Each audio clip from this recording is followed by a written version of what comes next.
അദ്ധ്യായം 1. മിലൂഹയിലെ ചിരഞ്ജീവികൾ. അവൻ വന്നുകഴിഞ്ഞു തുടരുന്നു.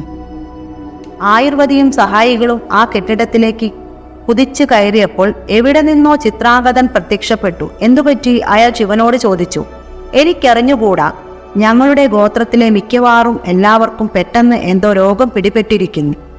താനും വല്ലാതെ വിയർക്കുന്നുണ്ട്. വിഷമിക്കാതെ, എനിക്ക് പനിയൊന്നുമില്ല. നോക്ക്, ഞാൻ മുറിയിലേക്ക് മടങ്ങുകയാണ്. എൻ്റെ ആളുകൾക്ക് എങ്ങനെയുണ്ടെന്ന് നോക്കട്ടെ. തലയാട്ടിക്കൊണ്ട് ചിത്രാംഗതൻ പറഞ്ഞു. ഞാൻ നന്ദിയെ വിളിക്കാം.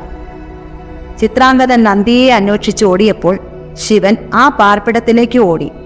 അതിനകത്തു പ്രവേശിച്ചതും അയാൾ അതിശയിച്ചു പോയി. ആ കെട്ടിടത്തിനകത്ത് പന്തങ്ങളെല്ലാം കത്തിച്ചു വെച്ചിരിക്കുന്നു.